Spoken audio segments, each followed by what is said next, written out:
राधे राधे दोस्तों, आपका स्वागत है। आज मैं आपको अमावस्या और पूर्णिमा दो बहनों की कहानी सुना रही हूँ। मित्रों, किसी समृद्ध राज्य में राजा धर्मपाल और रानी लीलावती राज्य करते थे। उनके दो पुत्र जिनके नाम वीरेंद्र और शौर्य थे तथा उनकी दो पुत्रियां थी। एक बेटी का नाम अमावस्या था और दूसरी बेटी का नाम पूर्णिमा था। पूर्णिमा, जिसका मुख चंद्रमा जैसा दिव्य था, वह सुबह से संध्या तक मंदिर में भगवान शिव की आराधना करती, गरीबों को भोजन देती, तुलसी को जल चढ़ाती और अपने माता पिता की खूब सेवा करती थी। पूर्णिमा बहुत ही धार्मिक प्रकृति की थी। वह हमेशा पूजा पाठ किया करती थी, गरीबों की सेवा भी करती थी और घर का सारा और सभी प्रकार का काम भी कर लेती थी। लेकिन वहीं दूसरी ओर अमावस्या, जिसे राजसी ठाठ बाट पसंद थे, वह दिन भर श्रृंगार करती, नौकरों पर चिल्लाती, पूजा को व्यर्थ का कर्म कहती। अमावस्या को पूजा पाठ में कोई रुचि नहीं थी। वह ना तो पूजा करती थी और ना ही कोई काम करती थी। लेकिन दोनों बहनें एक दूसरे को बहुत प्यार करती थी, क्योंकि पूर्णिमा का स्वभाव बहुत अच्छा था। हालांकि राजा रानी का व्यवहार पूर्णिमा के प्रति अच्छा नहीं था। वे अमावस्या और अपने दोनों पुत्रों को ज्यादा प्यार करते थे। धीरे धीरे समय बीतता गया।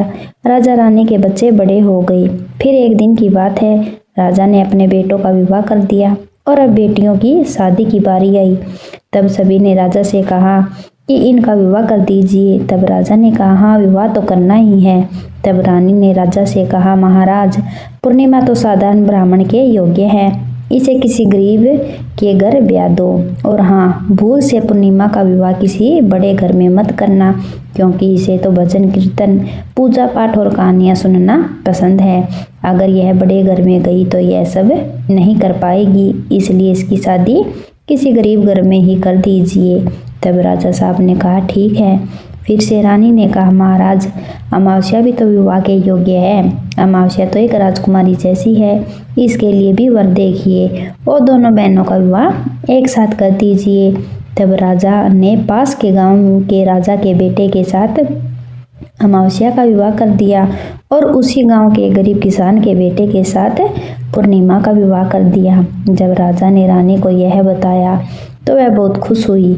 मित्रों, अब राजा और रानी ने बिना किसी विचार के ही अपनी ही बेटियों के बीच पक्षपात किया। रानी के कहने के अनुसार अमावस्या का विवाह धनवान राजकुमार से हुआ।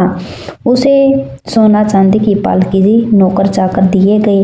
वहीं दूसरी ओर बेचारी पूर्णिमा को एक किसान के घर भेज दिया गया। उसे केवल एक पुरानी साड़ी और बस एक तुलसी का पौधा दिया गया। तब रानी मन में सोचती हुई कहती हैं, अब देखते हैं पूर्णिमा गरीब किसान के घर में कैसे रहती है, क्या वह वहाँ भी पूजा पाठ करती है। देखते हैं भगवान इसकी क्या मदद करते हैं। अब उन दोनों की विदाई हो जाती है। अमावस्या और पूर्णिमा अपने अपने ससुराल में चली जाती है। अमावस्या तो अब किसी महारानी की तरह अपना जीवन सुखपूर्वक और ऐशो आराम से गुजार रही थी। वहीं पूर्णिमा भी अपने भाग्य और भगवान के भरोसे पर खुशहाल जीवन व्यतीत कर रही थी। अमावस्या का पति जो एक राजकुमार था, वह भी बड़ा घमंडी था, किंतु पूर्णिमा का पति शांत और सुशील स्वभाव का था। अब कुछ दिनों का समय इसी तरह से गुजर जाता है और फिर एक दिन की बात है, अमावस्या ने अपने घर पर शिव चालीसा का आयोजन किया और इस आयोजन में उसने गांव की सारी महिलाओं को आमंत्रित किया, सारी अड़ोस पड़ोस की औरतों को भी बुलाया। लेकिन अपनी बहन पूर्णिमा को उसने जानबूझकर नहीं बुलाया, क्योंकि उस गरीब बहन को अपने घर में बुलाना पसंद नहीं था। उसे बुलाना मतलब अपने सम्मान में कमी नजर आ रही थी। तब वही पूर्णिमा अपने दरवाजे पर बैठी थी तो गांव की औरतों ने कहा, अरे पूर्णिमा बहन, तुम्हारी बहन के घर शिव चालीसा का पाठ है, तुम नहीं जाओगी। तब पूर्णिमा ने कहा, नहीं, मैं नहीं जा रही, क्योंकि मेरी बहन ने मुझे नहीं बुलाया है। तब गांव की औरतों ने कहा, नहीं बुलाया तो क्या हुआ, पूजा पाठ है, तुम चलो हमारे साथ। वैसे भी वह तो तुम्हारी बहन है। उसने सोचा होगा कि बहन तो आ ही जाएगी, उसे निमंत्रण की क्या हो सकता है। तब गांव की औरतों की बात मानकर पूर्णिमा शिव चालीसा में चली गई। जब अमावस्या ने पूर्णिमा को देखा तो वह गुस्से से बोली, अरे जब मैंने तुम्हें नहीं बुलाया तो तुम मेरे घर क्यों आ गई हो? तब आ ही गई हो तो चुपचाप एक जगह बैठी रहना, इधर इधर मत घूमना। तूने तो आज मेरी इज्जत की मिट्टी मिला दी। जरा देखो अपने आप को, कैसे वस्त्र पहने हैं तुमने। जाओ इधर कोने में बैठो। और फिर उसने पूर्णिमा की गरीबी का मजाक भी उड़ाया। पूर्णिमा की आंखों से आंसू बहने लगे और वह भगवान शिव से प्रार्थना करने लगी, हे भगवान, मुझ पर आप कृपा कब करोगे? आखिर मेरा कसूर ही क्या है? पूजा पाठ करना, गरीबों की सेवा करना, काम करना, क्या ये गलत है? हे भगवान, आप मुझ पर कृपा करो। थोड़े ही समय के बाद इस तरह ये वह भगवान से विनती करती रही। शिव चालीसा पूरी हो गई और अमावस्या ने सबको प्रसाद दिया, लेकिन पूर्णिमा को प्रसाद नहीं दिया। वह निराश मन के साथ पूर्णिमा वहां से बिना प्रसाद के ही वापस अपने घर की ओर चली गई। मित्रों, रास्ते में वह सोचने लगी कि घर पर बच्चे प्रसाद मांगे तो मैं क्या कहूँगी। फिर उसने मन में विचार किया, क्यों ना मैं अपने भाई भाभी से मिलने अपने मायके चली जाऊं। फिर वह चलते चलते अपने मायके की तरफ बढ़ने लगी। तभी उसने एक तुलसी का पेड़ देखा। वहाँ एक चबूतरा बना हुआ था जिस पर एक बूढ़ी माँ बैठी थी। उन बूढ़ी माँ ने पूर्णिमा से पूछा, बेटी तुम कौन हो और कहाँ जा रही हो? क्या तुम मेरी एक मदद कर सकती हो? तब पूर्णिमा ने अपना परिचय दिया और फिर बूढ़ी माँ ने कहा, बेटी देखो, मेरा तुलसी का पौधा सूख रहा है, इसमें थोड़ा जल डाल दो और चबूतरे की सफाई कर दो तो थोड़ी ठंडक मिलेगी। अब पूर्णिमा ने तुलसी को जल डाला और बूढ़ी माँ को भी स्नान कराया। उसने उनके चरण दबाए। फिर पूर्णिमा ने पूछा, माँ जी, क्या कोई और काम है क्या? तब प्रसन्न होकर बूढ़ी माँ ने कहा, नहीं बेटी, और कुछ नहीं, तुमने मेरी बहुत सेवा की है, भगवान तुम्हारा भला करे। उन्होंने पूर्णिमा को खूब आशीर्वाद दिया और कहा, बेटी जब तुम अपने मायके से लौटो तो मुझसे अवश्य मिलकर जाना। पूर्णिमा ने कहा, ठीक है माँ जी, और वह आगे बढ़ गई। फिर चलते चलते रास्ते में उसे एक शिव मंदिर मिला। वहाँ भी एक चबूतरा था जिस पर एक बूढ़े बाबा बैठे थे। वे कोई और नहीं, वे स्वयं शिव भगवान थे, लेकिन पूर्णिमा ने उन्हें पहचाना नहीं और उन बूढ़े बाबा से कहा, तो बेटी तुम कौन हो? कृपया मेरी एक सहायता करो, बड़ा पुण्य मिलेगा। पूर्णिमा ने अपना नाम बताया। तब बाबा ने कहा, बेटी क्या तुम इस मंदिर की सफाई कर दोगी? यह बहुत गंदा हो गया है और मेरे नहाने के लिए 2 बाल्टी पानी भर देना तो तुम्हारा बहुत एहसान होगा। मेरा शरीर थक चुका है, इसलिए मैं कोई काम नहीं कर पा रहा हूँ। तब पूर्णिमा ने मंदिर की सफाई की और भगवान शिव की पूजा की और बाबा के लिए पानी की बाल्टी भर दी। फिर वह आगे बढ़ गई। फिर थोड़ा और आगे चलने पर उसे काली माँ का मंदिर मिला। काली माँ भी एक बूढ़ी माँ के रूप में वहाँ पर बैठी थी। काली माँ ने कहा, बेटी तुम कौन हो? क्या तुम मेरी एक सहायता कर सकती हो? तब प्रसन्नता से पूर्णिमा ने अपना नाम बताया। तब बूढ़ी माँ ने कहा, बेटी यहाँ सब लोग पूजा पाठ करके चले जाते हैं, लेकिन कोई भी मंदिर की साफ सफाई नहीं करता। देखो कि मंदिर कितना गंदा हो गया है, जरा इसकी सफाई कर दो। अब पूर्णिमा ने मंदिर की सफाई की और माँ का श्रृंगार किया और फिर पूजा की। इसके बाद बूढ़ी माँ को स्नान कराया और उनके पैर दबाए। फिर उस काली माँ के रूप में के भेष में बैठी बूढ़ी माँ का आशीर्वाद दिया और वह आगे बढ़ गई।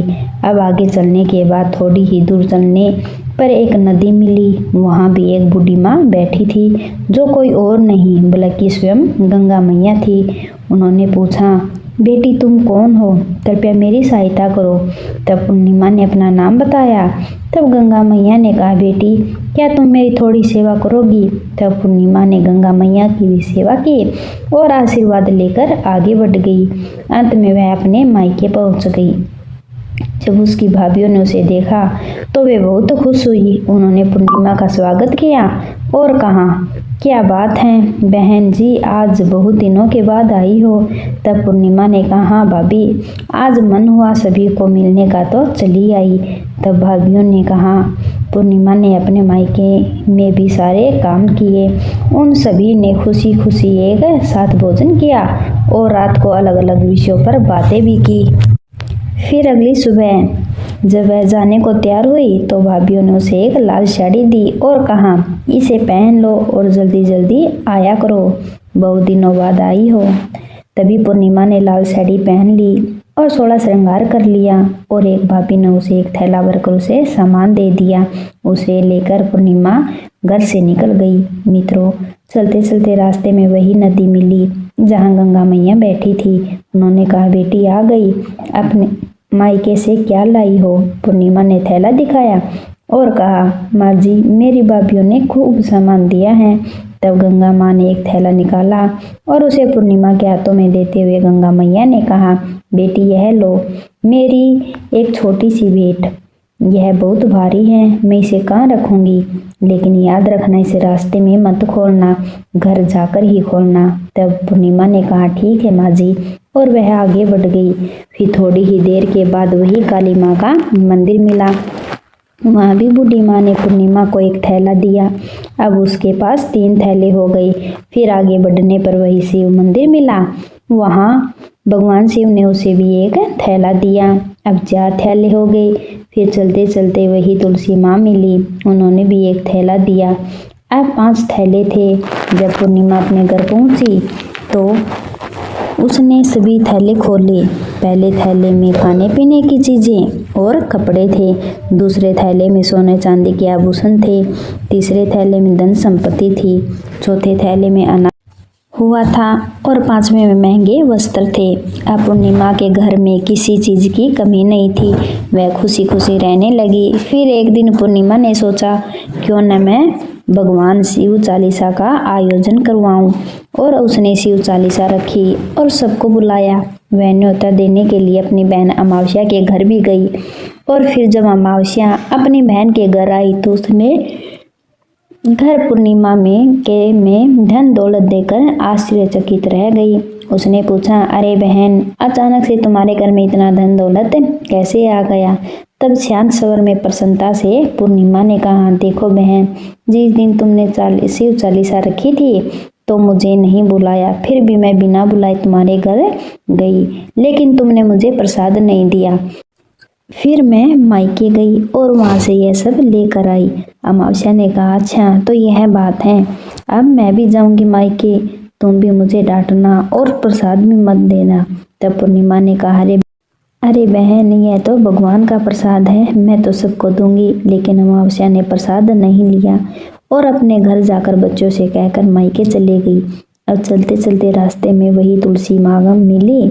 जब उन्होंने अमावस्या को कहा, बेटी, यह चबूतरा साफ कर दो और तुलसी में पानी डाल दो, कृपया मेरी मदद करो। तब क्रोध में आकर अमावस्या ने कहा, ए बुढ़िया, मैंने इतनी महंगी साड़ी पहन रखी है, यह गंदी हो जाएगी, मैं कुछ नहीं करूँगी। फिर आगे चलकर भगवान शिव मिले तो उसने भी उससे यही कहा। काली माँ और गंगा मैया से भी उसने यही कहा। उसका भद्र व्यवहार देखकर सभी देवी देवता रुष्ट हो गए। जब वह अपने मायके पहुंची तो भाभीयों ने उसे देखकर कहा, अरे महारानी, यहाँ कहाँ से आ गई? इसे तो कुछ काम भी नहीं आता, बस आ गई अपना मुंह उठाकर मुफ्त में भोजन खाने के लिए, बिना बुलाई आती है, इसे कोई शर्म भी नहीं है। और सभी रात्रि में अमावस्या खाना खाकर सो गई। सुबह होने पर वह बोली, भाभी, मैं जा रही हूँ। भाभी ने कहा, ठीक है, जाओ महारानी जी। तब अमावस्या ने कहा, भाभी, पूर्णिमा को तो आपने थैला दिया, मुझे कुछ नहीं दिया। भाभी ने कहा, जो तुम्हारे घर थैला पहुंच जाएगा। तब अमावस्या चल दी। रास्ते में गंगा मैया, काली माँ, भगवान शिव और तुलसी माँ सभी ने उसे थैले दिए। लेकिन जब वह घर पहुंची और थैले खोले तो एक में मिट्टी, दूसरे में पत्थर, तीसरे में सांप बिच्छू निकले। अमावस्या ने अपना सिर पीट लिया और कहा, हे भगवान, मुझे मायके में भी कुछ नहीं मिला और यहाँ भी कुछ नहीं मिला।